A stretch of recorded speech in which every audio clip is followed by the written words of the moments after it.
The right says evidence to the contrary. The right says illegals are invading through the Mexican border at an all-time high. The left says, oh no, they're all coming here to work. Isn't that the truth? Well, where does the truth lie? Well, it lies with me, Michael Savage. That's why I've survived a quarter of a century in radio in a world of deceit, lies, confusion, doubt. I try to explore the facts and then discuss the facts. Even this thing with the chopper crashing in New York on a New York City skyscraper. The first reports were it crashed into a skyscraper. Then it landed on a skyscraper. Then there were reports, was it terrorism, was it not terrorism? No one knows what it is. And so the average person out there throws their hands up and says they don't know what to believe anymore. Let's look at the border crisis. We on the right say it's real. Those on the left say, oh, no, they're all coming here to work, including the 2-year-old children. All of them are coming here to work. They're all going to be sterling citizens. Every little child from El Salvador, Guatemala, Honduras, and even those with Ebola from the Congo, they're all coming here to work. They're not coming here for a free check. No, they're not coming in at all. Trump says he got a new deal with Mexico. And people on the right say he got a new deal with Mexico. Beached Whale immediately goes on there and says he got a new deal with Mexico. Beached Whale gets the talking points from the White House and reads them. That's his job. I understand that. He's supposed to get the talking points. Meanwhile, you turn on the Drudge Report. I mean, the Drudge Report has long been what it is. It's certainly not anti-Trump. It's been pro-Trump from the beginning. In fact, before the beginning, it was pro-Trump. And the headline shows a video of them coming over the border, flooding in. You can see the video for yourself.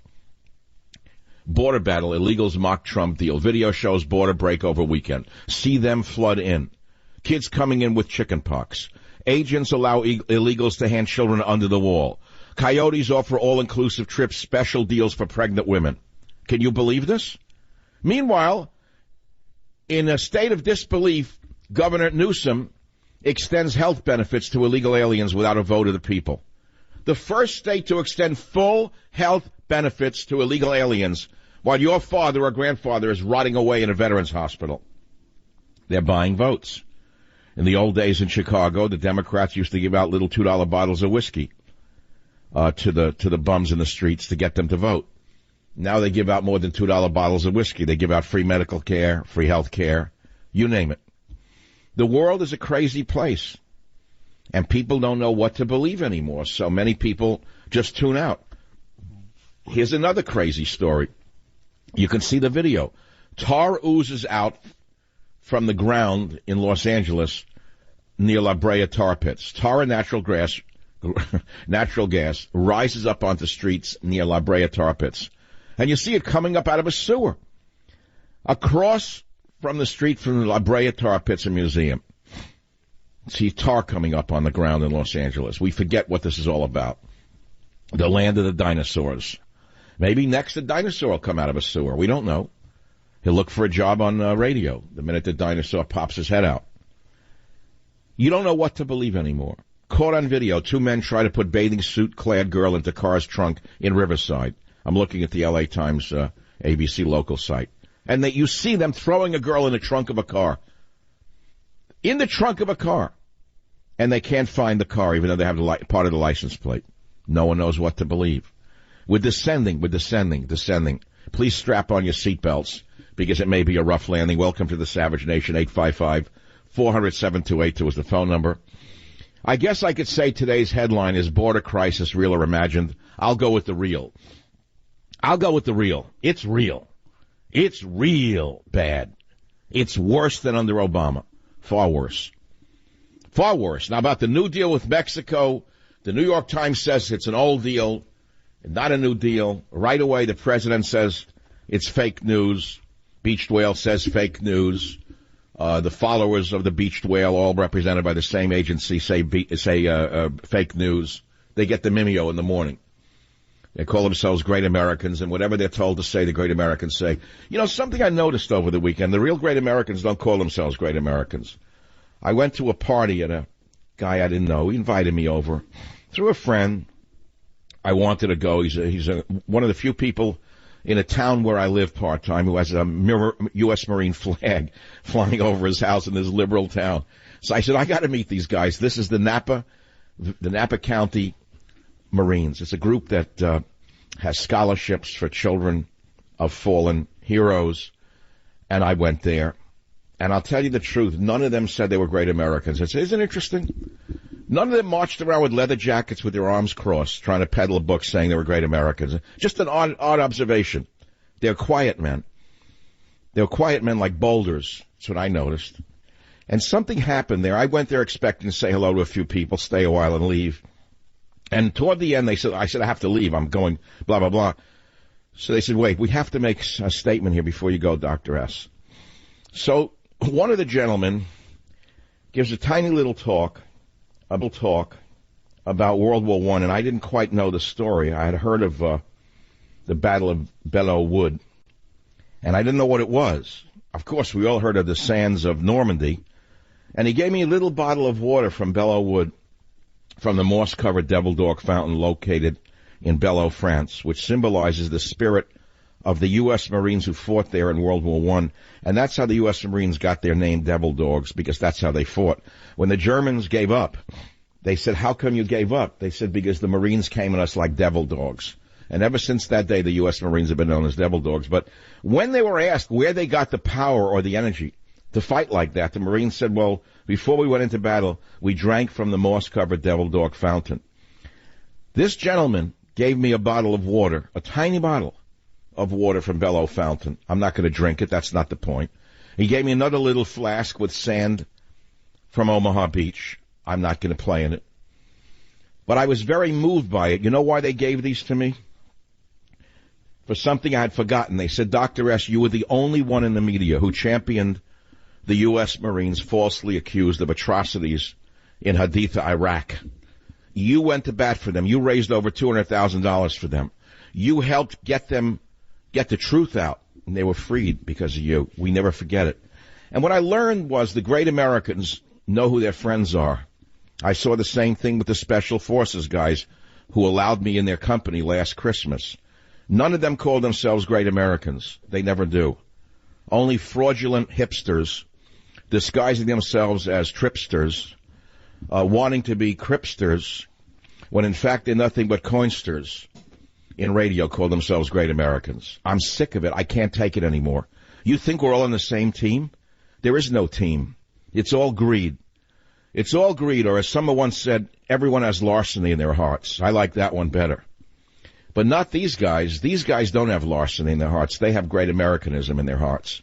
And I was honored to be there. Well, we have a heat wave out here in California, finally. Brutal heat. Brutal heat, and the millennials are screaming they want it to stop. They want the heat stopped. They're screaming, turn the heat off. I can't take it. We hate the heat. We want the heat stopped. They don't know where the heat came from. They think it's global warming. Well, if you study the records, you find out that in the 1880s, that's before the first internal combustion engine was developed and made, the heat was so high in the Central Valley of California, I forget the exact year, the heat was 106 or something. I don't have the data in front of me, but I recall it's in the high 105, 106.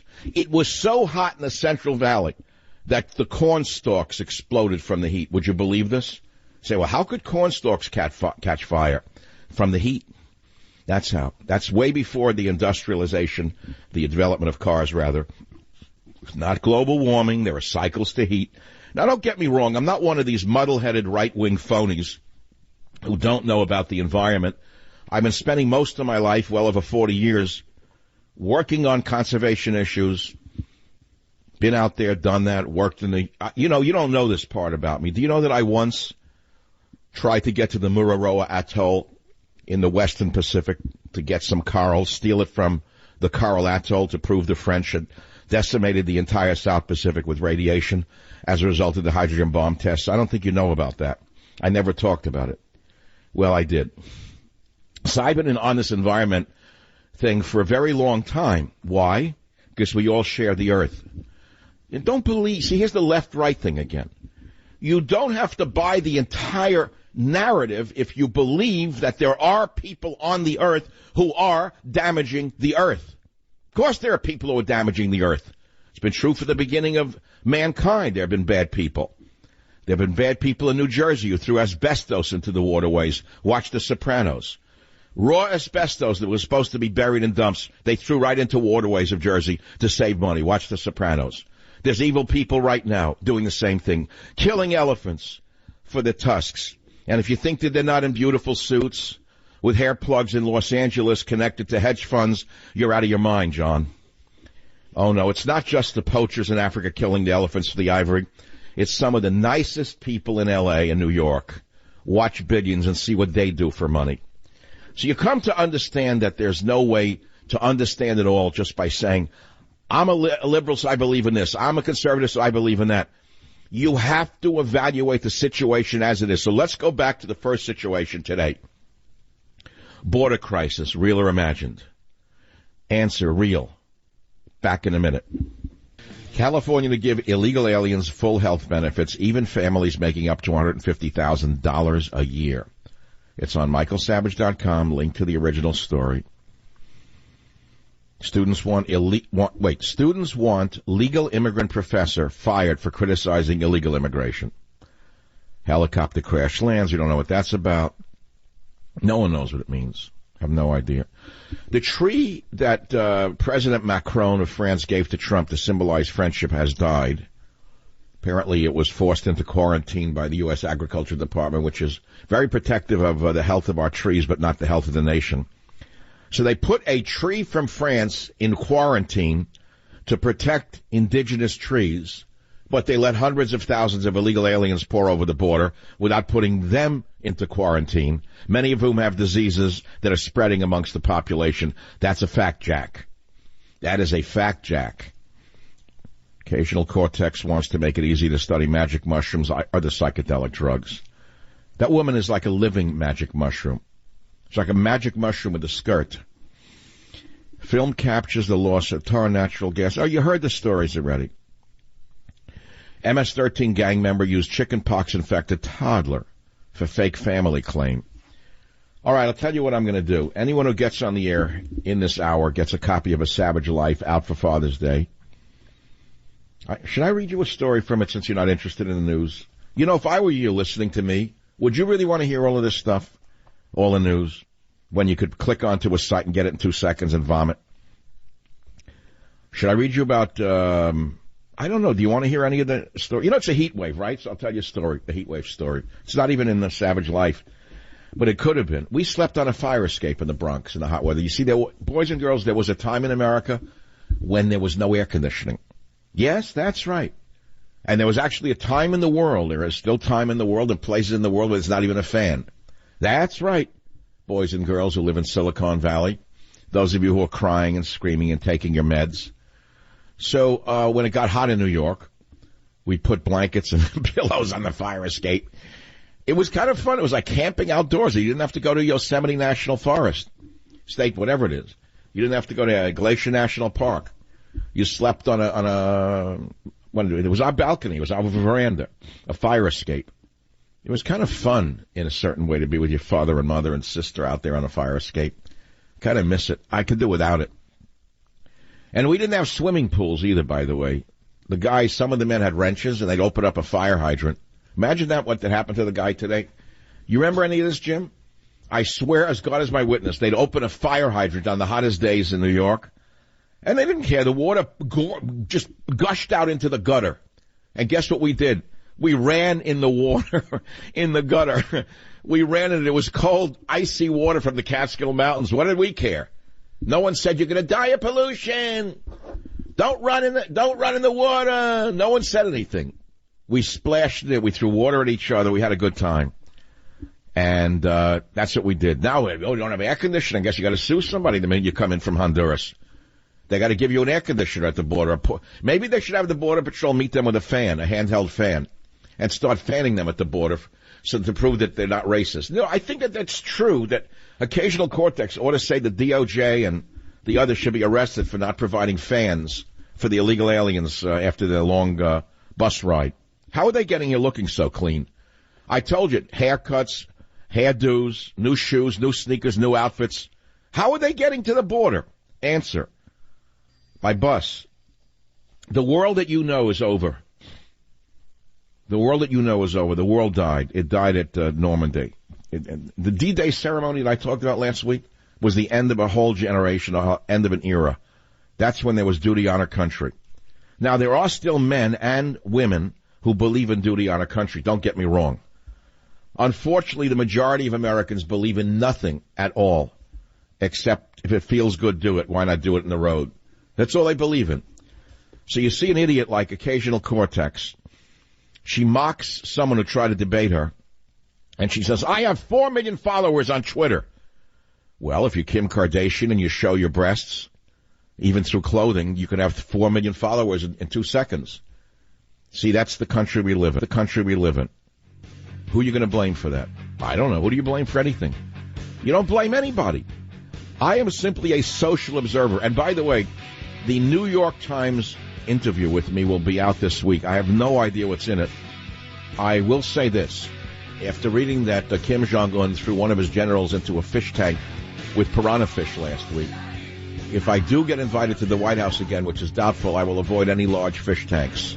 You know, there's a lot of warnings you don't want to miss out on, like a sign saying, bridge out ahead, or the lifeguard announcing, there's a shark in the water. But in the digital world, there may not be a warning when it comes to cyber threats. And that's why LifeLock Identity Theft Protection includes Norton Security for more protection. You see, LifeLock uses proprietary technology to help detect threats to your identity, like your personal info for sale on the dark web. Oh, you think you heard all this before? Well, Norton Security protects your devices from ransomware, emerging viruses, and other online threats. And listen, if you have a problem, their agents will work to fix it. Of course, no one can stop every cyber threat or prevent all identity theft or monitor all transactions at all businesses. But having LifeLock with Norton means we'll warn you about the threats you could otherwise miss on your own. Well, join LifeLock right now and get 10% off your first year. Just call 1-800-LifeLock or go to LifeLock.com. Use promo code SAVAGE. That's promo code SAVAGE for 10% off. 1-800-LifeLock or go to LifeLock.com. Promo code SAVAGE for 10% off. Terms apply. Let's make it simple.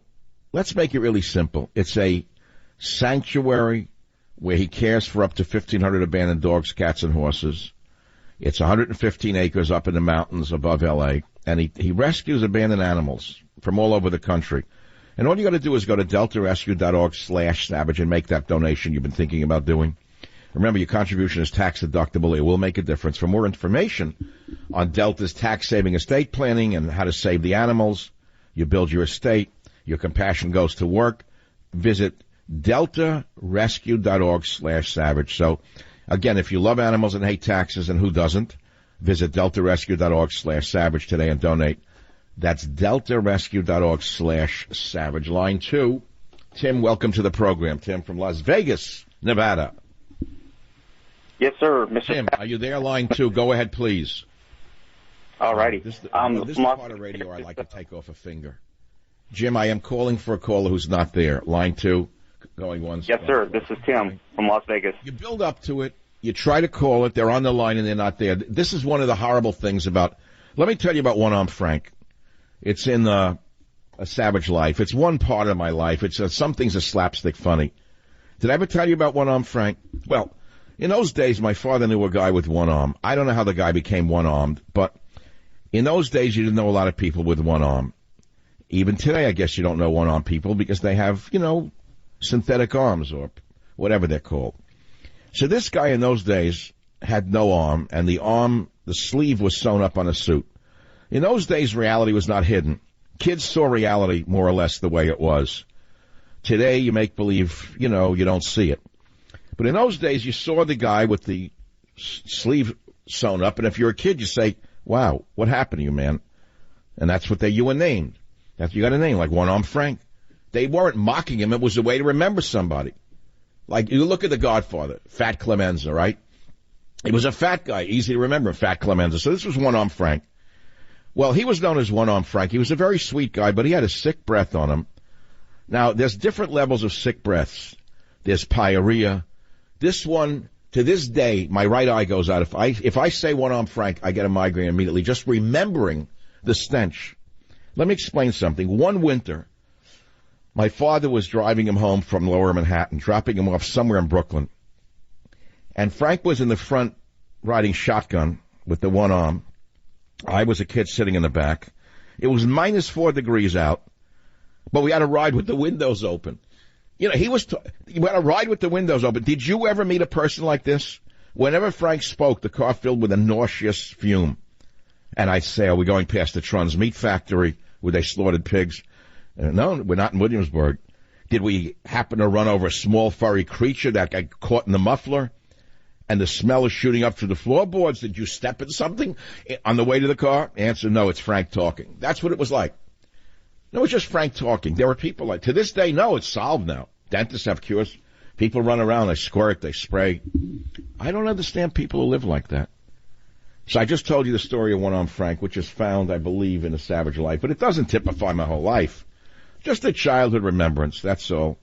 You go from one level of your life to another, and at the end of the day, it's all the same.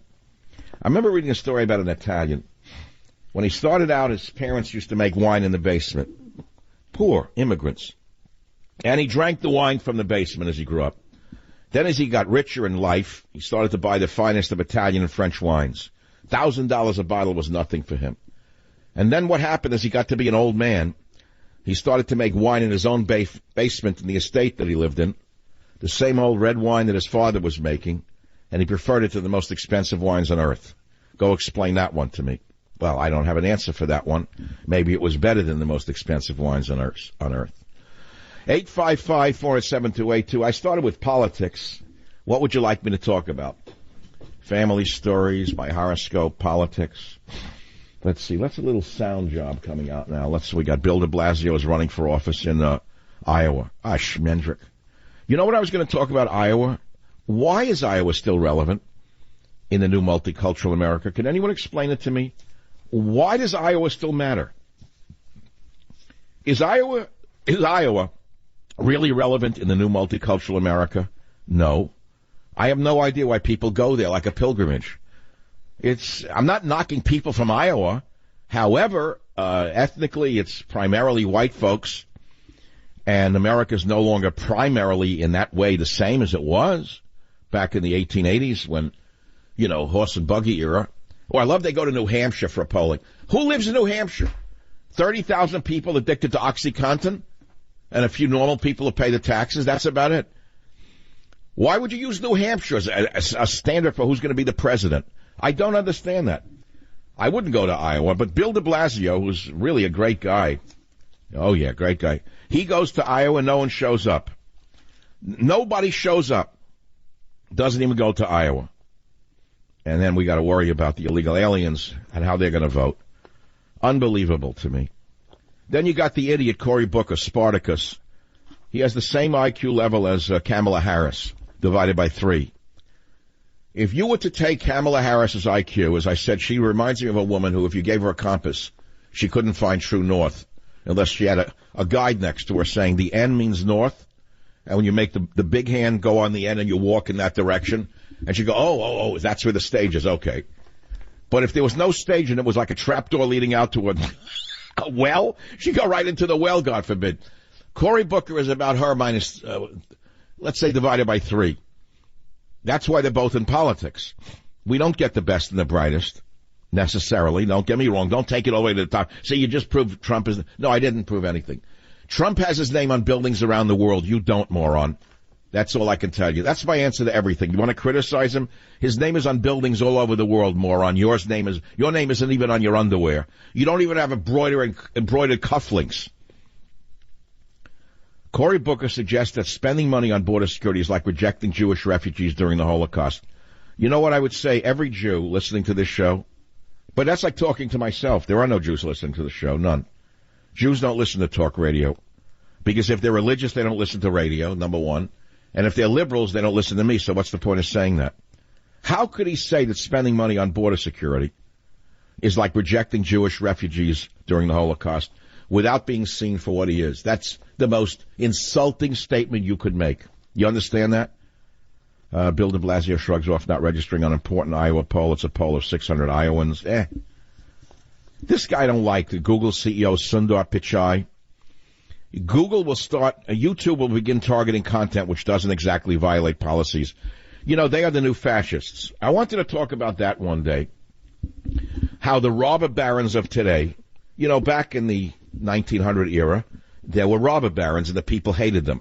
They were called robber barons because they dominated coal, they dominated rail, they dominated everything in the country. There were only a few of them. Who were they? Do you know who the names are? Rockefeller, oil, controlled the oil business. Carnegie controlled steel, controlled the steel industry. A few others. And the people hated them. They were called robber barons. And along came a politician named Teddy Roosevelt, who ran as a populist, and his main campaign platform was bust the trusts. And he went out to bust the trusts. Now, we have trusts today bigger than U.S. Steel, bigger than the robber barons of that period. Do I have to name them for you? Do you realize if I name them for you right now, what would happen to my career? Do you realize that Amazon has the power to never sell another one of my books, therefore putting me out of business? But he's a robber baron as sure as I'm sitting here. How can one man, as smart as he is, take over so many industries and not be seen as a monopolist? How? Explain that to me. Now, don't be a moron, knee-jerk right-winger who says, well, he's just a good businessman. The reason there's an antitrust division in the U.S. Justice Department is to prevent a thing like this from happening because it wipes out all the competition. It's as simple as that. Amazon is a monopoly. Google is a monopoly. Microsoft is a monopoly. Facebook is a monopoly. Twitter is a monopoly. Aren't they monopolies, or I'm making this up? They're all brilliant guys to have created these businesses, don't get me wrong. Very smart men who created these businesses. However, they are limiting competition, and in the sense of places like Twitter and Facebook, they're controlling the dialogue in this country. In other words, if you have a monopoly over YouTube and over Google and over Facebook and over Twitter, which are all monopolies, and you could say, we're cutting you off because we don't like your content, that is a monopoly. And the problem here is that with regular radio stations, newspapers, television stations, you have an FCC which makes the decisions, and you can appeal to the government if you feel you're unfairly treated. You can't appeal to anyone if any of these robber barons decide to destroy your freedom. Do you understand that? And I am wondering why Trump does not bust the trusts. I start to worry about why Trump, the populist, doesn't bust the trusts. Where is he on this?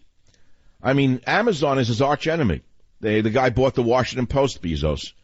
He's one of the smartest men you could ever imagine, Bezos.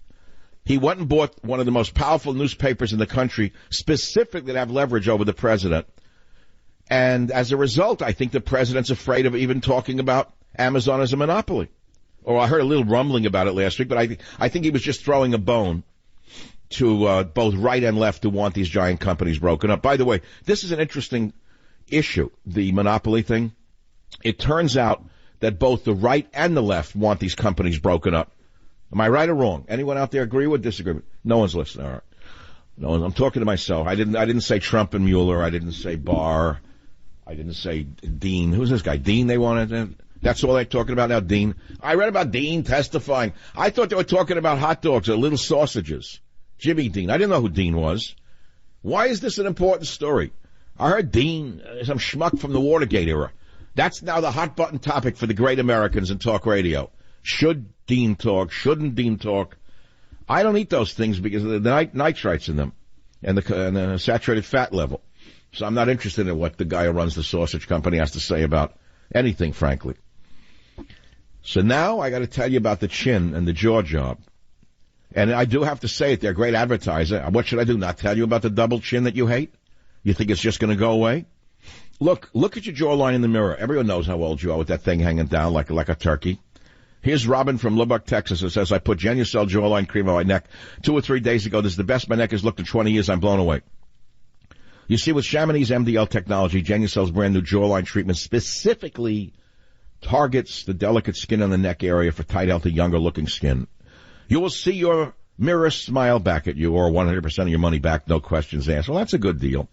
I mean, if you don't like it, you get your money back. And by the way, if you order it, you get a free gift. You get the classic Genucel for bags for free if you call 800-SKIN-891, 800-SKIN-891, 800-SKIN-891. And by the way, they're going to throw in another gift. Start feeling results in 12 hours or less. Immediate effects also yours free. And you get the double chin, the turkey neck, the sagging jawline taken care of. And no one needs to know your age. 800-SKIN-891 or Genucel.com. Get your 2 free gifts and free shipping now. Call 800-SKIN-891. That's 800-SKIN-891. It's summertime. Great. I'm glad you're having a wonderful road trip. Well, what happens if you come out of the motel room and your car won't start? How about when the check engine light comes on? These are the things that ruin the trip. They usually mean thousands of dollars in repairs and lost vacation. That's why you have to have Car Shield. Car Shield makes the process of fixing your car for a covered repair super easy. You can have your favorite mechanic or dealership do the work. It's really that simple. Car Shield also gives you 24/7 roadside assistance and a rental car while yours is being fixed absolutely free. If your car has 5,000 to 150,000 miles, it doesn't mean you have to pay high repair bills. Car Shield administrators have paid out close to $2 billion in claims, and they're ready to help you. Don't let your check engine light change your life. Get covered by the ultimate in extended vehicle protection. Call 800-CAR-6000 and mention code SAVAGE, or visit carshield.com, code SAVAGE, to save 10% and save your vacation. That's carshield.com, code SAVAGE, or call 800-CAR-6000 and mention code SAVAGE. A deductible may apply. They can still use hand signals. So, Clint, thanks for counting me down. It was like old-time radio. So we're back on the air, and we're talking about the border crisis. Is it real or imagined? I'll say real. Go to the Drudge Report, look at the video of them coming over the border, being passed under the fences. Illegals are mocking Trump. We asked, is Iowa really relevant in the new multicultural America? The answer is no, it means nothing. California is paying full health benefits for illegal aliens. Thank you, Jerry Brown. No, not Jerry Brown. No, not Jerry Brown. Can't blame him anymore. Moonbeam is long gone. No, now it's Annie Newsom Newsom. Full health benefits for illegal aliens, buying one vote at a time. And by the way, old Governor Newsom, who I happen to like personally, incidentally, he's come to my birthday party when I was a couple of years ago, when I was 49. California has just enacted a law where you cannot buy bullets for your guns anymore without registering, which is a clear violation of the Second Amendment. But these left-wingers don't know about the Constitution, nor do they care about it. They will do anything to bully us with their policies. So who are the robber barons of today, we asked? Wine Country Marines gifted Savage sand from Omaha Beach, and a little tiny bottle of water from the Battle of Belleau Wood, the moss-covered Devil Dog Fountain located in Belleau. And these will go into my archives, along with many other things that I've gotten over the years here in radio. And they gave it to me for supporting the Marines falsely accused at Haditha, Iraq. And as a result of you, the listener, we raised about $200,000 for their legal defense, and we got them the justice that they deserve, continuing to help the people who deserve to be helped. This is the Savage Nation. We're also talking about my book, A Savage Life, coming out for Father's Day. God, that's this Sunday. I don't like holidays myself. I try to avoid restaurants. You know, it's kind of like a Hallmark holiday. It's like uncomfortable. But my mother was alive. I took her to dinner on Mother's Day. I bought her flowers. Where are my flower ads and chocolates for Father's Day? Oh, we don't have flowers for guys. You know, it's sad. Why do women get chocolates and flowers? We get nothing. What do they buy you, like a pipe? No, people, aren't there like, stereotypes, male stereotype? What am I going to buy me, a set of wrenches from China? Oh, that's the biggest story. I forgot to read it. You won't believe this. I have a minute left. I'm going to choke on it. You ready for this one? Remember a few weeks ago, Republican Congressman Justin Amash made headlines declaring that Trump deserved to be impeached, and we said, how can that be? He's one of the most conservative, so-called, of all of them. Well, guess what Conservative Treehouse found? Are you ready?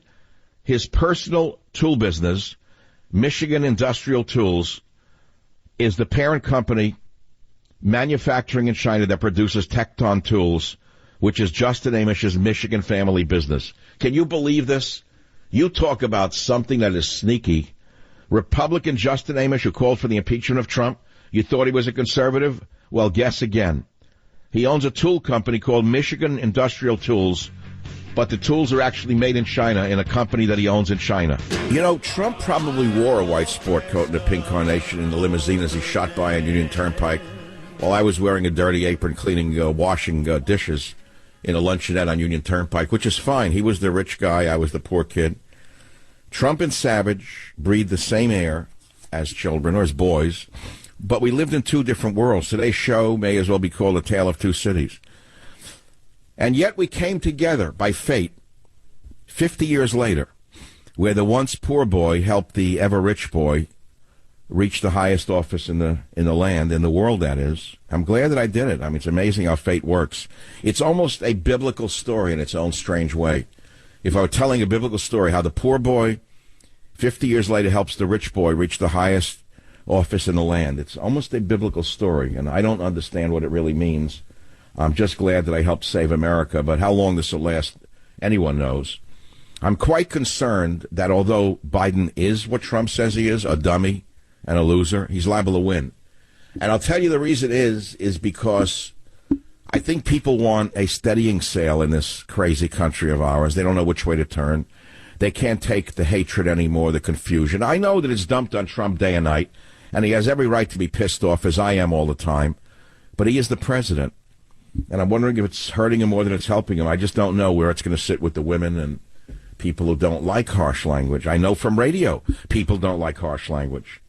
But on the other hand, he gets it every day of the week from the communists, on the other side. So today I want to talk about a tale of two cities, and here are some of the topics that I picked. Border apprehensions have jumped 20-fold in 1 year. Now, look, you could blame the Democrats and the judges and you wouldn't be wrong. What could Trump do? Border apprehensions of families have jumped 20-fold in 1 year. We are being invaded. We're being invaded from Honduras, El Salvador, Guatemala, Nicaragua. They all have new clothing, new shoes, new sneakers, hairdos, haircuts. They're clean as a whistle, except the ones who are diseased. Who's paying for it? Well, Mexico won't tell us, but they know who's paying for it. We know that some of the groups behind this include the Koch brothers, who pose as conservatives, but they're not. In fact, there's an article that shocked me that I found that put it up on michaelsavage.com. You have to go down a while to find it. And it shows that the billionaire Cox, Kochs, will financially back Democrats pushing amnesty and free trade. They're not conservatives. They are businessmen who care only about amnesty and free trade for their own reasons. That's a big story, by the way. There's another one I want to point to. Hero mocks Trump's border deal that I linked up on michaelsavage.com. He's an American hero. I think he lost a couple of legs in Afghanistan. He has the right to speak out against the invasion, and he does. He does so, yes. He's not mincing words. There are other stories that I want to talk about on the program today, and many stories, as a matter of fact. I don't know where to begin this so-good story. Here's one. Mary Max, wife of famed artist Peter Max. Remember him from the 60s? You remember the heyday of the psychedelic years? Maybe you weren't even alive. I remember his art. I lived in the East Village at the time. And Peter Max was a very famous psychedelic artist. And he made a fortune as he was a great artist. He was a great artist. Well, naturally, with great art, there's great money. With great money, there's family disputes. And the second wife is suing the son, and the son is suing the second wife. Well, she killed herself in her Upper West Side apartment, and that's not the story unto itself. To me, the story is she killed herself with nitrogen asphyxiation. I never heard of that one. She killed herself with nitrogen asphyxiation. And apparently a lot of people are using nitrogen asphyxiation as a form of euthanasia. Several states have adopted nitrogen as a method to kill their people on death row. It's a whole story I wanted to talk about. Talking about death, Alabama has approved castration for some sex offenses. Now, naturally, the left went crazy and said, it's unconstitutional, it's illegal, it's this and that. Well, actually, it's not illegal. Several states use castration right now, including California, for some sex offenses. But don't tell that to the ACLU. There are other topics I want to talk about. Should flag burners be arrested? Now you say, wait a minute now, what are you talking about? I saw a story that caught my attention. The city of Cleveland has to pay a member of the Revolutionary Communist Party, of all things, $225,000 because he burnt a flag at the 2016 Republican National Convention to protest Trump. He burnt an American flag. He was arrested. And the city of Cleveland was forced to pay $225,000 to him because his First Amendment rights to burn the flag were violated, according to his piece of garbage lawyer. It's interesting to me that many of the lawyers for these people have foreign-sounding names from, like, Pakistan and India. I know I'm not supposed to mention that, but you know what? I'm that kind of guy. Let me mention that. His lawyer has a name from India. Now, why would a guy from India who has found the promised land become a lawyer and line himself up with the Revolutionary Communist Party? But let's go to the core of the issue. Trump got pissed off so that he said the burning of flags should be outlawed. And this is a topic that is worth talking about. Should it be outlawed? Now, I know right away the civil libertarians say, no, it's free speech. Well, what isn't free speech when the liberals want it to be theirs? No, I'm sorry. I think that flag burning should be outlawed. That's my opinion. Now, I want to talk about other things as well. You're invited to call. Anyone who gets on the air, you got to call early, by the way, because you're not going to get on if you don't call right now. You'll get a free copy of A Savage Life, which is out any day now for Father's Day. And these are the topics. Alabama approves castration law for some sex offenders. Is the border crisis real or imagined? Oh, it's real, all right. Do Trump's put-downs of Biden calling him a dummy and mentally weak help him? Do these schoolyard taunts hurt or help Trump? That's a really decent question, by the way. Another topic, 21% of millennials live with parents. 21% of millennials in America live with their parents. Do you have a deadbeat millennial living at home, staying home all day, smoking pot, not even looking for a job? You want to talk about that? All callers on the show get A Savage Life. I want to read a half a page from A Savage Life in the story called Pennies for Beethoven. Maybe you won't understand it. This story was from when I was like in my 40s. No, actually when I was in my 40s, not like when I was in my 40s. Sorry for picking up a Kardashianism. So this comes from Savage Life's life. So, since early on I wrote, I've known I would be no good at business. You see, I lack the Midas touch, the ability to sell, the desire really to cater to people. Maybe I'm basically the lazy Mexican, quote-unquote, my father thought I represented. My father often used to ridicule me and told me I reminded him of a Mexican with a sombrero falling asleep against the wall. And I said, gee, all the Mexicans I've met in my life have been remarkable hard workers. They work like ancient Israelites with uncanny stamina, uncomplaining. Well, anyway, that's what I'm saying. Pennies for Beethoven is how my wife put it in those days when I complained about my lack of an hourly consulting fee. So I stopped looking for an hourly consulting fee just as soon as I started. I melted the plastic shingle. Now I just dream like the biblical prophet my father confused with a cartoon, quote, lazy Mexican. That's a page from Pennies for Beethoven. I realize it's way over the head of the Trump Mueller crowd. I realize that literature is dead. I realize there is no literature. I realize literature can't be published. I realize that with the advent of everyone fighting for a bestseller slot, literature doesn't compete. But there it goes. There's some literature in A Savage Life, and there's much more. There's actually good pieces. Did I tell you the story about the Hell's Angel who gave me my first wild dog? Did I ever tell you that story? You want to hear that story? Clinton, Jim, you decide. Should I tell that story? Okay, it goes like this. Back in the 80s, you see, I was living in Marin County, California, and I very often would ride the ferry into the city on hot days just to get some cool air. Well, the Larkspur Ferry is right adjacent to San Quentin Prison. And as inmates are released from San Quentin Prison, they're given a certain amount of money and a ferry ticket to get them out of town. So I get on the ferry, and I see a guy with long hair who was clearly a criminal. I can tell the type.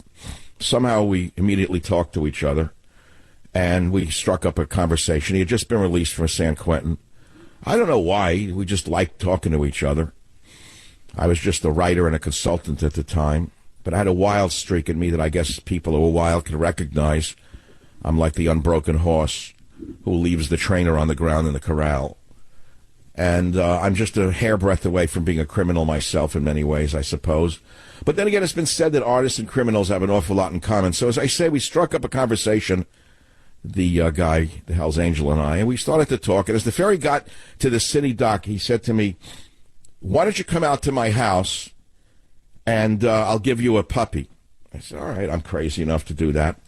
So he took a bunch of buses from the Embarcadero down around to where the mud flats are near, I think the old Candlestick Park was. And he walked out on planks and this and that.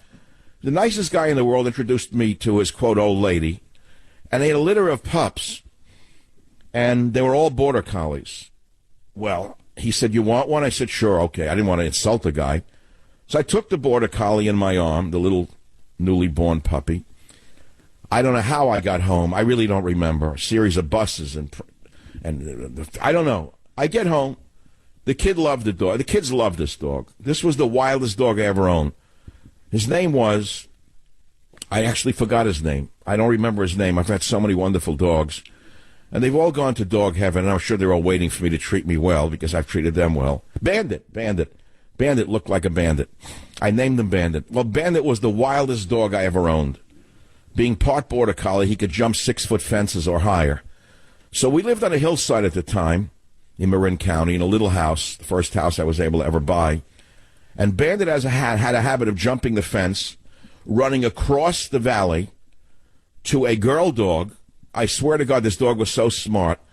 He would open the latch to her gate and let her out of her gate, out of her yard, and then they would run freely together up in the watershed, chasing deer. Well, this went on for a while until one day a ranger, a really horrible human being, a park ranger with a gun in his hip. They're usually cowards, those who go into the park ranger business. They're not cops. They just like to intimidate hikers. He came to my house with my dog, and he said, your dog and this other dog are chasing deer up in the watershed. If I catch him doing it again, I'm going to shoot your dog dead.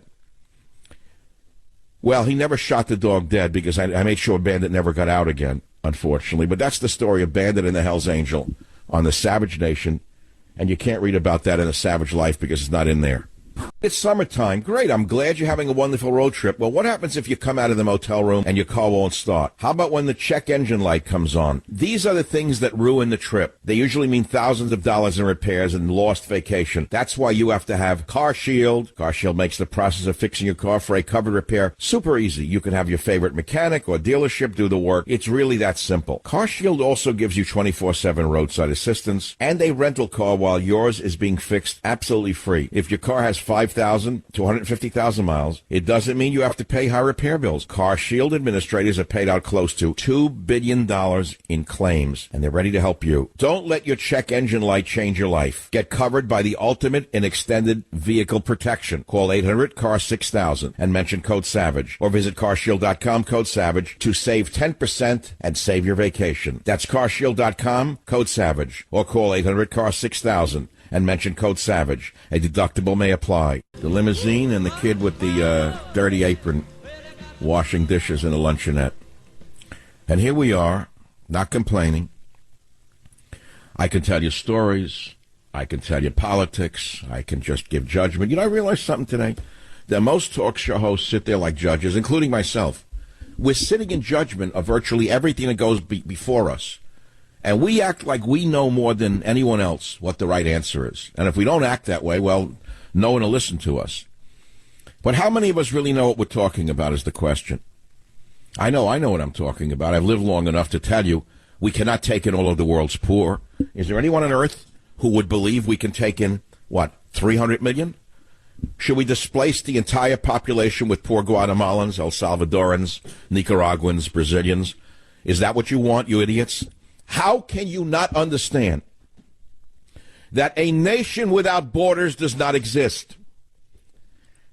How is it that there are more illegal aliens coming in under Trump than under Obama? It's an uncomfortable question. It sounds disloyal. No one else who supports Trump would ask it because they will be accused of being a Benedict Arnold. But I'm going to ask it. If Obama were president, and the number of illegal alien families seeking asylum was at this level, what would you be doing? Oh, you'd be screaming, communist, Muslim, hates America, Muslim, communist. Well, we screamed under Obama. He was a Muslim and a communist. And we elected Trump. Now what? Now it's worse. So what happened? It's called the shell game. That's all. You vote for A, you get not B, you get C. You vote for B, you don't get A, you get C. You get what the power structure wants. It's that simple. It looks to me like Jeb Bush won. Do you know that Jeb Bush's immigration program wouldn't be no different than what we're seeing now? Amnesty, open borders. without a word. Why is Trump wasting his time talking about Biden instead of about the flood at the border? I want practical solutions. Wall? I told you, we haven't even gotten a speed bump. Where's the wall? There is build that wall, build that mall, build that wall, build that mall, build that wall. Is it a mall or a wall? Well, we got a nice mall in Dubai. Build that mall, build that wall. Okay, parody only goes so far. Let's take some calls. San Jose call, line 2. You're up on the Savage Nation. Fire away, 30 seconds or less. Michael, the answer to that thing about why the more people are coming under Trump is because they're sitting down there. They want to come, and they think that they have to go right now because Trump is serious about this stuff. They know it. Oh, they think he's serious? Well, why doesn't he get serious about it? Well, what's he waiting for? Till 1 million come in? And so we're going to stop it now? I've seen this before. I've seen other presidents say we're going to fix this. Join the Savage Nation. Call now, 855-400-SAVAGE. 855-400-SAVAGE. You're listening to Michael Savage and the Savage Nation on Talk Radio 560. Burglary, it's simple. There are over 2 million burglaries reported every year. That's one every 13 seconds in our country. What's crazy is that only 1 in 5 homes have home security. Maybe you should have home security. Why don't you use Simply Safe? They've transformed home security by the lowest prices and the most reliable and comprehensive protection available. They protect every door, window, and room. Their police dispatch is up to 3.5 times faster because they use video verification. Prices are fair and honest. They have around-the-clock monitoring, just $15 a month. So go to simplysafesavage.com. You'll get free shipping and a 60-day risk-free trial. What have you got to lose? Nothing. That's simplysafesavage.com. To protect yourself, simplysafesavage.com. Buffalo, New York. Jason, line 6, what's on your mind? Calling about the crisis at the border here. This entire scenario that's going down at the border is a well-orchestrated, organized, well-funded attack on the United States, the equivalent of a nuclear attack. So why is Trump permitting it? I think it's out of his control, to be honest with you. I mean, if he doesn't slam that border shut, he's done in 2020. They're changing the demographics of this country, remember. Well, right. So an El Paso border official just today says, we continue to catch criminals, pedophiles, people with contagious diseases. We can't keep up with it. They're flooding us. It went up, I think, 8-fold or 20-fold in 1 year at the borders. They're all screaming asylum, using children as a tool. The cartels are bringing them in, pushing them under the fence. And Trump sits there and insults Biden as a loser?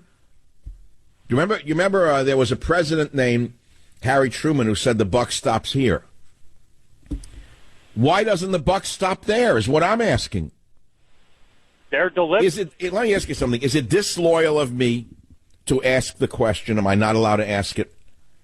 No, absolutely not. He needs to slam the border shut or he is not going to win in 2020. Well, a few weeks ago, I tweeted, read my lips, no new immigrants. And I stick by those words. If he does not stop this yesterday, I'm afraid that the Eddies, like you, will not come out. Will you come out and vote for him anyway? Let me ask you, is your default, well, I'll vote for him anyway because I don't want a communist or a socialist? Is that what you're going to do? I want to know. Well, I'm going to take the better of two horses, obviously, but... So am I. See, here's the problem. So is that the calculation of the Republican Party with Trump as their front man? Make no mistake about it. He's a member of the Republican establishment right now, is he not? Correct. He's no longer an outsider. He's been president for 2 years. We can no longer say he's this wild, radical outsider. He's a Republican. And he's doing exactly what Jeb Bush would have been doing, isn't he? So their calculation is, we have nowhere to go and we'll vote for him no matter what they do to us. Isn't that it? That's it. Trump's the best of... Well, there we are. Yes. Well, you get a copy of A Savage Life because it's about an America that no longer exists in some ways. Stories include Dead Man's Pants, Pennies for Beethoven, My Silent Brother, Fat Pat and Tippy the Dog, and many, many other stories. It is not a political book. It's for the whole family is what it comes down to. Something sickening. Something is getting me very sick. Adam in Virginia, line 7. Go ahead, please. What's your topic? Hey, you talk about sickening. I got to tell you, as an American, I feel like I've lost a lot of hope. I feel like that this country stood behind Trump, and we elected him in to do a job. And I made a prediction at that time. I told my father as we sat around and watched the votes come in, I said one of two things is going to happen. He's going to do something to turn everything around because he's got the people behind him, or he's going to be just another machine, part of the establishment. And I hate to say it, but the way he's doing and the way he's operating, he's no different than any of them. I think that you're the voice of America. I think that if I said to you you're wrong, I'd be lying. And since I try not to lie on this show, I'm afraid that you represent the heartbeat of this country. We voted for a man to stop the flood. The number one issue for Trump was what? Immigration, immigration, immigration. Now we wake up and it's worse than it was under Obama. What are we supposed to think? Tell me, how long can we blame the judges and the Democrats? Well, they are stopping him from doing his job. But the fact of the matter is he does have powers as president that he could enact. We knew what they were because he said so 3 months ago. He said if it becomes a national security issue, he could do what? He could bring out the military. Well, it is a damn national security issue. When you have this many people coming into this country to sponge off the nation, many of whom are criminals, pedophiles, people with contagious diseases, that is a national emergency. The president has the power to bring in the military on that border and stop this flood of human traffic coming over the border. And he's not doing it. Why? Well, I'm going to send you a savage life because we, the people, know that we've been screwed again. It's that simple. It's that simple. Michigan, John, line 1, you're calling about something entirely different. What's it about? It is entirely different. I thought it was very interesting that you brought up Peter Max. Now, I used to work in his studio way back in my college days. Well, let me tell people, the article was Mary Max, wife of famed hippie psychedelic artist Peter Max, killed herself using nitrogen in her Upper West Side apartment. I remember Peter Max's work. It was brilliant. Are you an artist yourself? Yes, I studied art in Brooklyn. And now you're stranded up in the, the peninsula of Michigan? Yeah. Now I am. You're breaking up. So what was Peter Max like? Let's see if we can even hear you. You were spot on, Doctor, the way you described them. Artists back in that day, their style in the society days, you were right. They're goofy, into themselves, strange people. And when I worked in his studio, I never saw him paint a stroke. He had all of his assistants cranking out piece after piece after piece. Oh, he didn't paint his own work? Not that I saw. Oh, so he turned it into a factory. It was a factory, like the Andy Warhol style. Andy Warhol didn't paint very many of his own paintings. That was a factory. He stamped them out in copies and signed his name and made billions, right? They were good businessmen, yeah. Absolutely. And he had very smart businessman. But he did create a style, didn't he, Peter Max? Absolutely. He did album covers for the band Yes. I don't know if you know Yes, one of my favorites. You know that his work was so famous, they made a postage stamp of his work? It's spectacular. He's a brilliant artist. Are you still painting up there in the peninsula, Michigan? Oh, no. I put down my brushes shortly after college because it's just you can't make ends meet. Yeah. So what have you been doing all these years to make a buck? The day-to-day jobs, day-to-day, dollar-to-dollar, paycheck to paycheck. Amazing. Yeah. Amazing. It's a real struggle. It's a real struggle. People don't know. So you're a guy, wait a minute. You're a guy who had a sharp eye, still has the sharp eye, even though you put down the brush, you still see things very clearly. Did you vote for Trump? I wanted to make it political for a minute. Absolutely, I did. Okay, fine, because you see reality as it is. Yeah. You're obviously as disappointed as I am about the border being broken and him letting a flood come in like this. What do you are you going to still vote for him? I will still vote for him, but, Doctor, I got to say, I lived in Marin County for several years, and the immigration problem was just as bad back then, I'm talking 20 years ago, as it is now. So nothing's being done. Nothing's being done. When you read billionaire Koch brothers to financially back Democrats pushing amnesty and free trade. It tells us there's a one-party system with a two-card Monty. There's no two parties at all. It's a one-party system with two-card Monty. And people say, oh, I'm a Democrat. Oh, I'm a Republican. Oh, the other side's no good. Means nothing. It looks to me like the same shell game is going on. Well, I'm sending you a savage life. What can I do? As an immigrant son who's worked since I'm 5 years old, I'll continue to work until God either tells me that I'm through or something happens. I will never retire. I mean, I don't intend to retire. People say, well, why don't you retire? Retire, what does the word mean? What should I do, go to Provence and drink wine in a rented farmhouse? I don't play golf. I don't play tennis. I really don't. I don't know. What are you doing if you retire? I don't understand. What do people do? You know, there are guys in my neighborhood who've never worked. I haven't seen them work from the day I moved in 20 years ago. I don't know what they did even. They do, and they watch the sprinkler on their front lawn, a lot of them. I know a guy, he watches his sprinkler go back and forth. White guy. I don't know what white men do when they retire. They go to dinner. Some of them have golf clubs. That's very exciting. Let's see what else. I was a caddy once. I don't know how to play golf. I don't like the game. It's the slowest game in the world. If you like it, God bless you. I'm not knocking it. But it's so slow to watch the ball, and you hit the ball, and you march, and the spiked shoe. All right, it's an occupation. But I'm not going to retire. I have a reason to live. Border apprehensions of families jumps 20 times in 1 year under Trump. 20 times under Trump.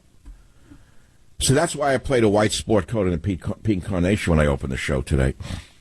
And I called the show A Tale of Two Cities. Trump and Savage breathed the same air. We lived in the same area of Queens. He lived on the rich side of Union Turnpike. I lived on the attached house side. He went to high school, he went to the New York Military Academy. I knew one guy a lot of Venezuelans would send their sons to the New York Military Academy, and I had a friend who was a troublemaker whose father sent her to the New York Military Academy because he figured he'd get some discipline up there.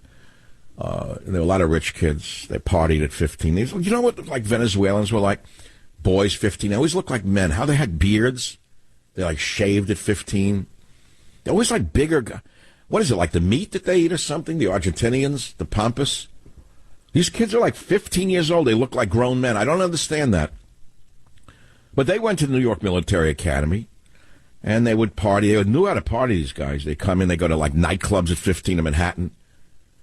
The girls, the drinking. I don't know how that's. They're raised for that, like down there in Venezuela, Argentina.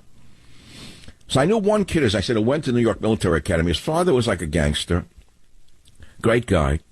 And his son was like him, a troublemaker. So the father sent him to the New York Military Academy where he met these Venezuelans.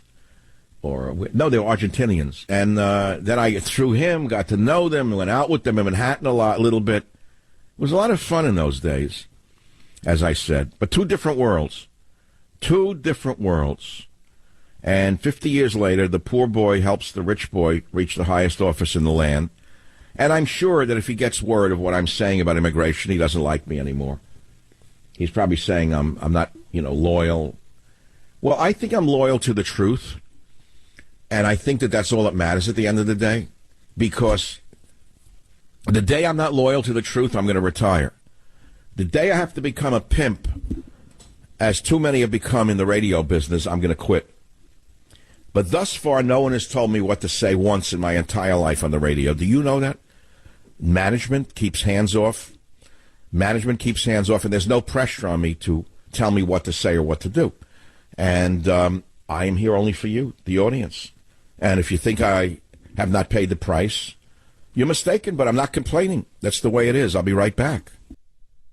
There's a lot of warnings you don't want to miss out on, like a sign saying, bridge out ahead, or the lifeguard announcing, there's a shark in the water. But in the digital world, there may not be a warning when it comes to cyber threats. And that's why LifeLock Identity Theft Protection includes Norton Security for more protection. You see, LifeLock uses proprietary technology to help detect threats to your identity, like your personal info for sale on the dark web. Oh, you think you heard all this before? Well, Norton Security protects your devices from ransomware, emerging viruses, and other online threats. And listen, if you have a problem, their agents will work to fix it. Of course, no one can stop every cyber threat or prevent all identity theft or monitor all transactions at all businesses. But having LifeLock with Norton means we'll warn you about the threats you could otherwise miss on your own. Well, join LifeLock right now and get 10% off your first year. Just call 1-800-LifeLock or go to LifeLock.com. Use promo code SAVAGE. That's promo code SAVAGE for 10% off. 1-800-LifeLock or go to LifeLock.com. Promo code SAVAGE for 10% off. Terms apply. Asking you to work on the weekend. How about construction noise right outside your bedroom window on the morning you wanted to sleep in? These are known as day ruiners. Well, how about when you check your engine light, it comes on and you don't know what it is? That means a few $1,000s in repairs today. That is why you should have CarShield. They make the process of fixing your car very easy. Use your own mechanic, go to the dealer, your choice. They also give you 24/7 roadside assistance, even a rental car while yours being fixed for free. So if your car has 5,000, 150,000 miles, you don't have to pay high repair bills necessarily. CarShield administrators have paid out close to $2 billion in claims. They're the real McCoy. Don't let your check engine light change your life. Get covered by the ultimate extended vehicle protection from CarShield. You call 800-CAR-6000, code SAVAGE. Or you visit carshield.com, code SAVAGE. You save 10% and you save yourself a headache. That's carshield.com, code SAVAGE. Or call 800-CAR-6000 and mention code SAVAGE. A deductible may apply. People are saying to me, Savage, why doesn't Trump call out the National Guard? It's a national emergency, the flood of illegals. And the answer is because the National Guard has to be called out by each state governor. You think Governor Newsom is going to call out the National Guard in California? He wants the flood here. He likes the welfare state. He wants more voters from south of the border. No, so California won't do it. New Mexico, Arizona, you think that those governors are going to call out the National Guard? No. Trump ultimately has the power to control this. He declares a national emergency based upon the issues that I have described on this program, which are very real and will affect and are affecting every American listening to the show. Liberal, conservative, does not matter. You're all being affected by the illegal aliens, and if you don't think so, you're very naive. And in the future, this country will look more and more like the hellholes they've run from. Let me say that again in case you find it offensive. Let me offend you again. If you've always wanted to live in a country where gangs like MS-13 rule the streets, keep on bringing in more of them. You say, well, these women and children aren't MS-13. No, they're not. But who do you think's running them through over the border? Who do you think is providing them with all of the transportation so that the women arrive looking like they're fresh out of the beauty parlor and the men arrive look like they just had a nice razor cut in a barbershop with clean sneakers? Well, how do you think they're getting here? They're coming in on an express train provided by Catholic Charities, Baptist Family Services, gangs. You can't believe who's providing the transportation. There's more money to be made in human smuggling than in drug smuggling. Did you know that? The president knows that. He once talked about it. He has the power to say it's a national emergency, which it is, and say, I'm going to stop this right now to protect every American. I'm authorizing, as commander-in-chief, the military to the border. I'm also putting up concertina wire along the border as far as I can in lieu of the wall.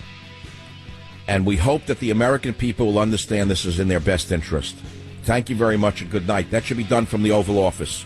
It should be done yesterday. Incredible.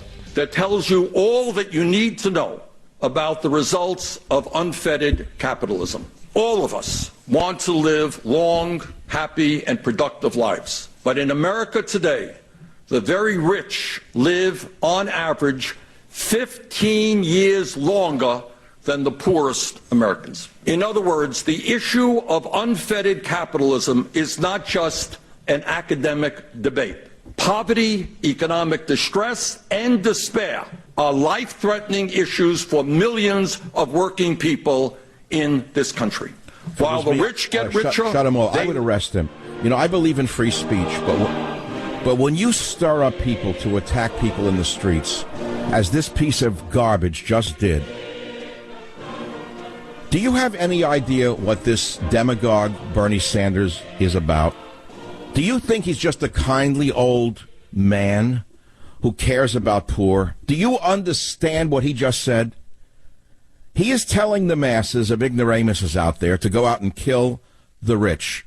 He is telling them to go out and attack them where they find them, to throw food in their face, to burglarize their homes, to vandalize their cars.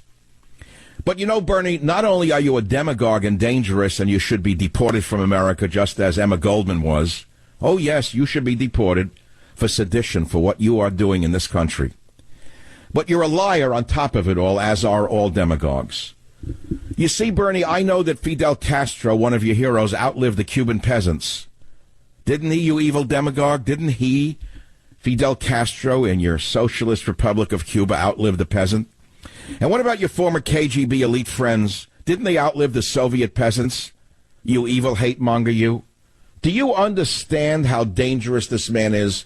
It's not that he is going to sway anyone with an IQ or anyone with a knowledge of history.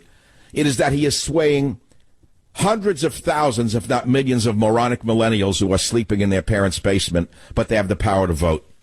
In fact, one of them he created this creature called Occasional Cortex. She used to work for him. She espouses the same hatred for those better than herself. And yet he's up there now saying that capitalism kills. Again, I will repeat, what is he actually saying? That the rich are stealing their longevity from the poor, and therefore they should be killed, vandalized, beaten up in the streets? That's what he's saying. That's called class warfare. It's very dangerous to unleash a man of this nature onto an electorate. You may say people are smart enough to see it. I don't know if they're smart enough to see how evil this man actually is, who is, by the way, a rich man himself by any estimate. Through his hatred and through the publication of his evil books, just as Hitler sold Mein Kampf to the masses, Bernie Sanders has sold his books to the unwashed ignoramuses out there, again, by attacking the rich. He is the most evil and dangerous man in American political history by far. You say, well, what are you worried about? It's Biden we should worry about. Well, let's talk about Biden for a minute, because my main question of the day is this. Can Biden beat Trump? We know that the often Democrat Quinnipiac poll shows all Democrats beating Trump, which indicates that it's a false poll. But, the big but is there a chance that Biden could beat Trump, as these Democrat polls are indicating? Now, a Quinnipiac, I wish they changed the name to something else like the Maine poll. No one could pronounce the name of this poll, Quinnipiac. Why did they stick with a brand no one could read? Anyway, a Quinnipiac poll comes out saying Trump is trailing Biden and other Dem candidates for the elections. Another one says Trump's down double digits to Biden. Now, they were wrong in the 2016 election, both leading up to it, etc. But there is no question in my mind that the dynamics of this country have changed. They've changed dramatically since 2016, when Trump was fighting, when he was energetic, and he was laying out my agenda that we all supported. An agenda that he continually pushed on these airwaves was laid out in the many books that I had written prior to him running. So given that, let's say these polls are biased towards the Democrats. Do you still have an inkling, a little fear that Trump could be alienating the great middle? Never mind his base. His base is not going away. I am talking about the middle. I am talking about the undecided. I am not talking about the base. I am not talking about Republican diehards. I am talking about the vast middle undecided. Perhaps some of them are having second thoughts. Let's put it that way. The tweets that Trump makes do not have the same effect they once had. Many are unnecessary, and he uses them for petty things with no relationship to helping the American people. It's all about his ego. Number two, Trump's brash, abrasive personality, which was attractive initially because we were looking for a fighter, has kind of worn out and is quite thin. Yes, his base supports him because he still fights. But is he fighting for them, or is he fighting for his own narcissistic, egoistic reasons? We know Trump is solid with Republicans. We know he's solid with the beached whale and those who work for his brother's brother's agency. That's fine. We know the beached whale and all those who kick up money to the cartel, the beach whale cartel, will always be for him. 3 hours a day of licking the boots, shoe polish on all the tongues. But the fact of the matter is, my audience is quite different than the shoe polish crowd. You are different. You are more of a thinking crowd. And the fact of the matter is, I don't know that our agenda has been advanced that much. I had an argument last night with a woman who voted for Trump.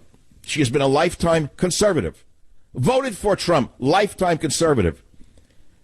And here's what she said, and we argued. She said, I may vote for Biden just to get rid of Trump. I can't stand him anymore. I swear to God, that's what I was told. Now, I'd be lying to you if I didn't tell you this. It's a person I know who's very intelligent. And I'm asking, why is she saying that? She said, I was happy when he was out of the country because I didn't have to listen to him anymore. She's tired of hearing his bellicose speeches. She's tired of his pettiness. She's tired of his tweets. She's tired of everything being about him. She can't take it anymore. She, a woman, a lifetime Republican, grew up a Republican family, voted for Trump, telling me that? So I had an argument with her. And she said, tell me, what have the Republicans done for you recently? Tell me. She said, he is a Republican, isn't he? I said, yes. She said, well, tell me what a Republican has done for you going back to George Bush. You know, I couldn't think of one thing they've done. The borders are still broken wide open. What have they actually done? Then I'll hear about the judges. Oh, really? Oh, the judges? You mean like the judges we fought for who turned out to vote liberal? You mean like Kavanaugh? Like Roberts? All the ones we thought were going to vote straight Republican or straight conservative, rather? Winding up voting with the Dems? Tell me about that one. So what has actually changed? Well, I argued that the military is a better place right now. She said, prove it. I said, what do you mean prove it? Ask people in the military. There's a greater sense of pride. There's a greater sense of pride amongst the military. She said, are you sure of that? Or is that just PR coming out of Kelly Conway's office? You know, when I was pressed to tell her what has been achieved under this Republican administration, I didn't have many answers. I know as a Californian I'm paying higher taxes. That's all I know. That's all I know. I know I will never vote for a socialist Democrat, ever. I was once a social worker. I know what it leads to. I also studied the history of the Soviet Union. I know where these policies lead. I understand that Bernie Sanders is closer to what the Democrats actually believe, which is that anyone who does well in this society is evil. I understand the danger of that. But that does not mean that I don't see which way the wind blows. And the winds are shifting. They're shifting all right, and they may not be shifting in our favor. And either we adjust our sails and learn to go with the wind, or we'll wind up dead in the water. We cannot ignore the polls, even if they're Democrat polls. There is a chance Trump can lose. And looking at the alternatives, that should terrify you. He can lose because although you may like the tweets and the abrasiveness, they are not only wearing thin, but they're giving ammo to the enemy. The media and the left use these things constantly to highlight the negative, and it's wearing on even his most loyal supporters. Even his supporters don't want to hear it anymore. The enemy is winning by chipping away at Trump's support. And by chipping away at Trump, they're chipping away at us, and they're creating voter fatigue. The constant drip, drip, drip is wearing out the base because we feel like we're being attacked. It's like you're being waterboarded with bad information about Trump every day. So you say, well, it's not him, it's their fault. That's not the point. Meanwhile, we have a major crisis at the border. Yes, it is an invasion. Democrats are even admitting that it's an invasion.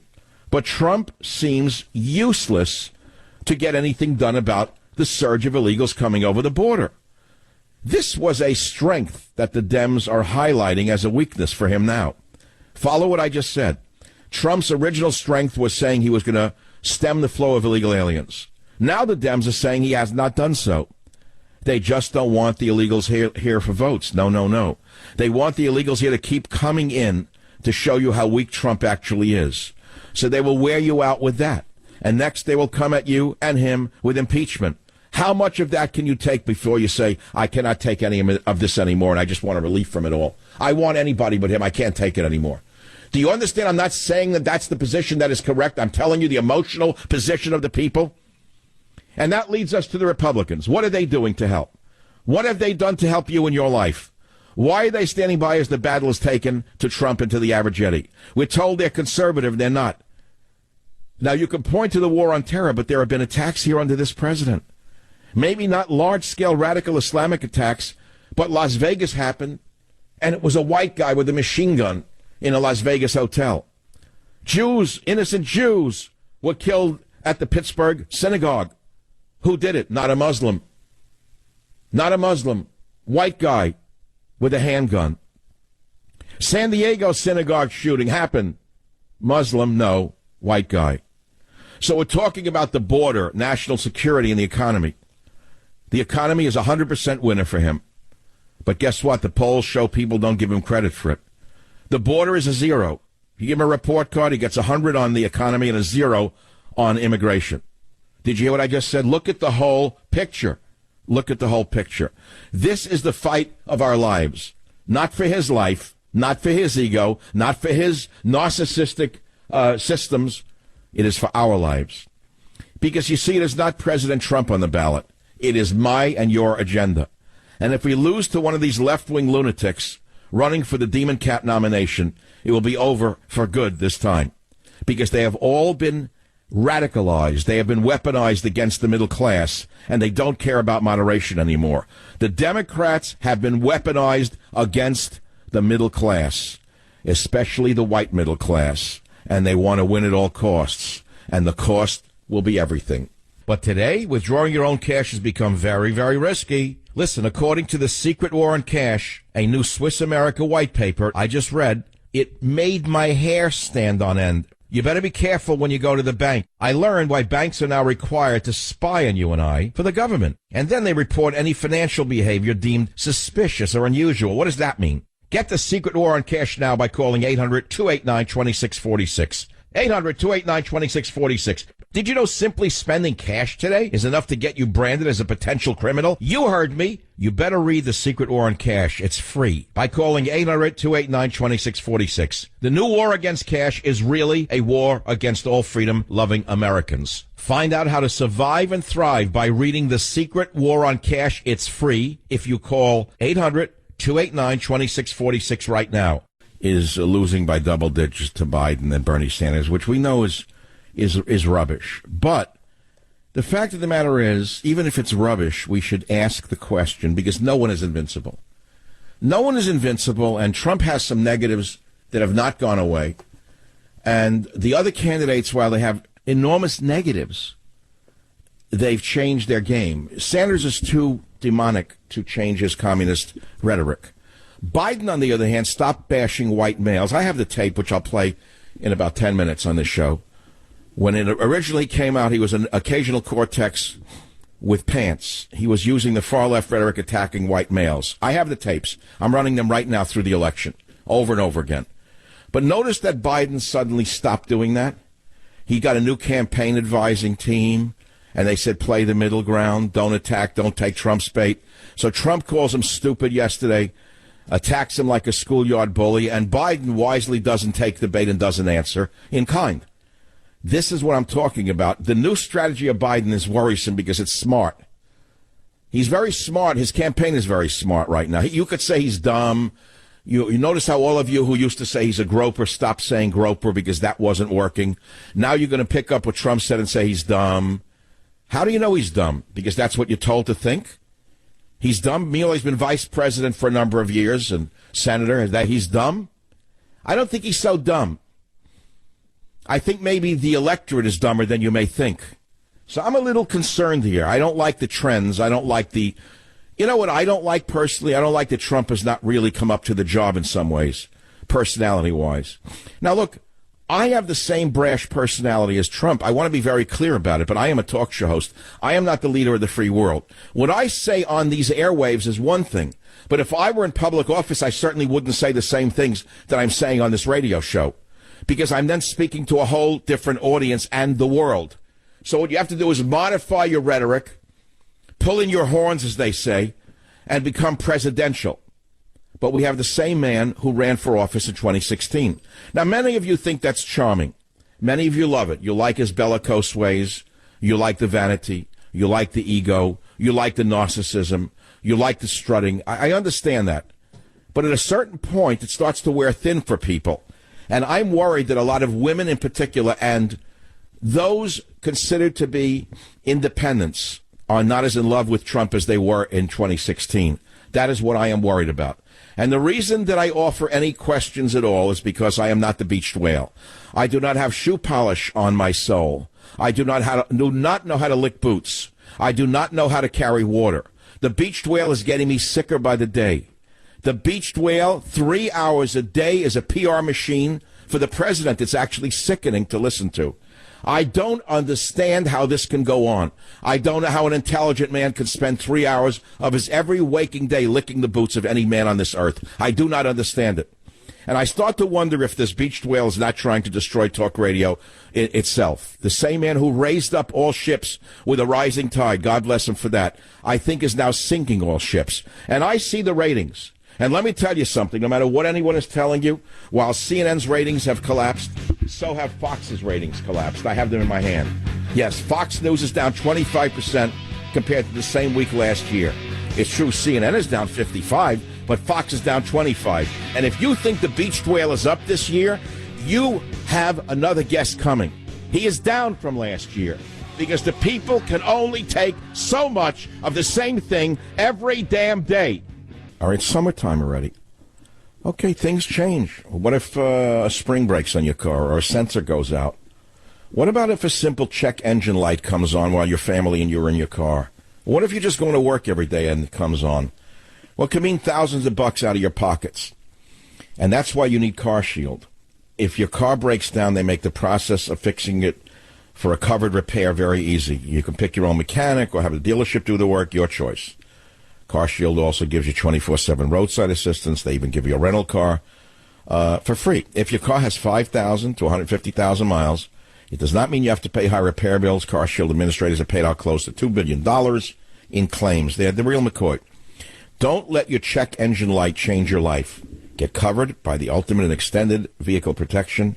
Call 800-CAR-6000, code SAVAGE. Or visit carshield.com, code SAVAGE, and you will save 10%. That is carshield.com, code SAVAGE, or call 800-CAR-6000, code SAVAGE. A deductible may apply. In English common law, not codification law, common law, back in the late 1300s, so many women were dying at the hands of their husbands because they were a chattel, just like the cattle or the sheep, that the court of common law decided they had to do something about the extent of the death. So you know what they said? No man has a right to chastise his woman with a rod thicker than the circumference of his thumb. This is English jurisprudential culture, a white man's culture. It's got to change. It's got to change. That was the racist lingo of Biden for March of 2019, attacking white males. He was identical to occasional Cortex, Congresswoman Tlaib, Congresswoman Omar, attacking whites. He had picked up the disease and the infection, and that was in March. But yet something has changed recently with Biden. He has new managers, new advisors. They told him to stop bashing white males, moron. A, because you're as white as the driven snow. B, because you need the white males to get elected, moron. And right now we're trying to make believe we don't hate them. So what you got to do, moron, is make believe you don't hate white males anymore. Start to sound like them, talk like them, walk like them, be Joe Sixpack. Tell them you came from Scranton, Pennsylvania. Tell them your father worked as a blue-collar guy. Joe, stop bashing white males. You're not occasional Cortex. Okay, so he stopped. And even though you think he cannot beat Trump, I am asking you if he can beat Trump, given that he has new advisors who are steering him to the center rather than to the left. Remember, he's a politician. He will say whatever he needs to say he thinks will get him elected. In March, it was bashing white males. That was the flavor of the month. It was against white males. This month, it's saying nothing. They found out that him saying nothing is better than him saying something. And contrary to that, and I'm trying to tell you this, is that if Trump learned the same lesson, his poll numbers would go up. But he's not listening to me. He's listening to other people. Trump has to stop tweeting, and Trump should be seen less and heard less. The less we hear from Trump, the better. Not more, less. It's the old adage, less is more. He's got to become more stealthy and stop being the Trump that we elected in 2016. because we have changed, he has changed, the country has changed. Moreover, he has not delivered on many of his major core promises. And every time he speaks in a bellicose manner, we are reminded that he did not deliver on the border. He did not deliver on the border. Do you understand that that was the signature issue of Donald Trump, which was the border?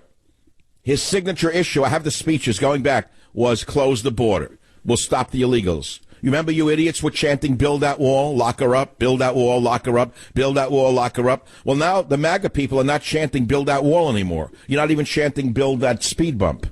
I don't hear you chanting, build that bump, build that bump, build that bump. You're not chanting anymore, are you? What are you chanting now? What are you chanting now? And those were positive statements, build that wall. What are the negatives now? Attacking Joe Biden, making a mockery of him the way you made a mockery of Hillary. I'm warning you, as his core base, that that is the wrong direction. He won because he had a positive message. He was going to save this country by stopping the flood of illegal aliens. Remember he talked about the contraband? Have we heard that recently? Remember we heard about the opioid epidemic? Have you heard about that recently? Where'd that go? All of the people addicted to the opioids have suddenly gotten better?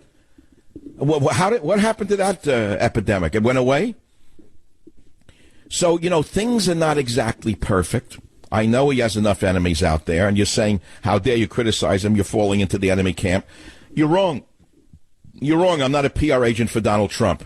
I never have been, and I never will be. I backed him for a year straight because I believed in him, and I will vote for him. However, that does not mean I worship him. And that does not mean that I work for him. That does not mean I have to say everything he does is perfect. No man is perfect. No man is perfect. Only God is perfect. I worship only God. I worship no man.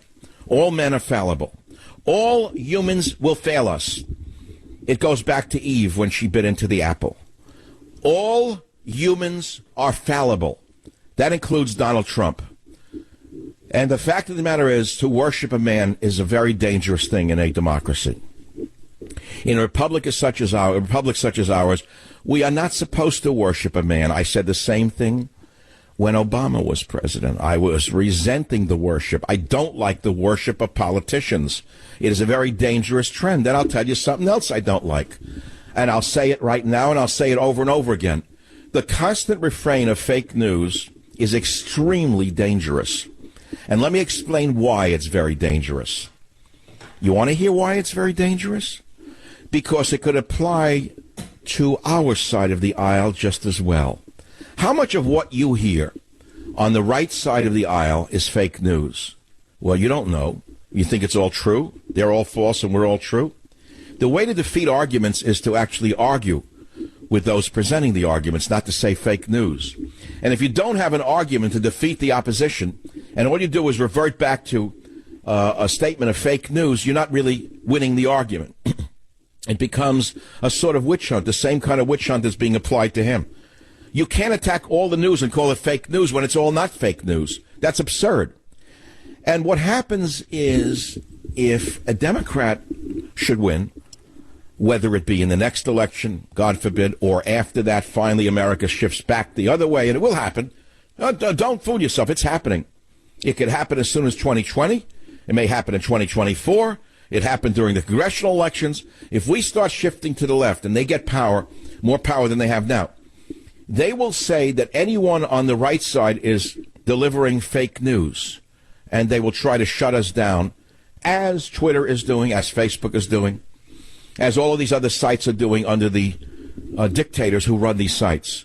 They will shut us down as sure as I'm sitting here. They will not need a fairness doctrine. They will simply need the power that they already have by saying it's fake news, we don't like it, we're closing it down. Google does it, Twitter does it, Facebook does it.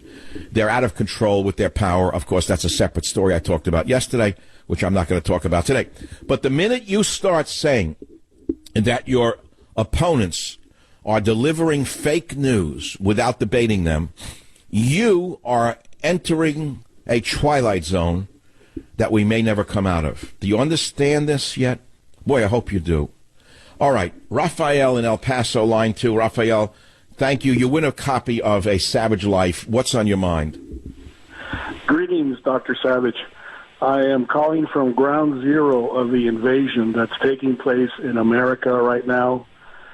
We have illegal aliens coming out of the El Paso sewers, coming up through manholes. This is how they're getting through. I can only compare this to the barbarians at the gates when Rome fell, and we are in the same situation as Rome was in the past. And I just don't see the situation getting any better. Even with President Trump talking to the Mexican president, I don't think the situation is going to get better for America. Neither do I, and I'm starting to come to the conclusion that both parties want the illegals here. That's the conclusion I have come to. I believe that the Republican powers that be have won and taken over the Trump campaign with regard to many issues, primarily illegal immigration, which has now been swept under the rug and we're supposed to just ignore it. Meanwhile, the cities are being overrun. Congo, people from the Congo in Africa with Ebola are now coming into America. You know that, don't you, right? Yes, I'm aware of that, and they came through El Paso. Do you know that there are hospitals that are overwhelmed? They cannot treat the Ebola cases that are coming in. You've got Africans with Ebola coming through the Mexican border. This is under Donald Trump. Now, what would happen if this was happening under Barack Obama? I want to know what the right wing would be saying now. I wonder what the conservatives would be saying now. I wonder what the beach whale and his acolytes would be saying now if this was happening under Obama. You can just imagine the screams and the yells. But we're hearing nothing from them. How come they themselves don't ever talk about the invasion? You know, I think if this was happening under Barack Obama, I know this is going to sound weird, but there would more would be done to stop it. Thank you. It was happening. That's why I think that we've been neutralized. I have a terrible feeling we've been neutralized by the Republican Party. The Republican Party, if you look back in the election under Jeb Bush, wanted these open borders, and they have it now.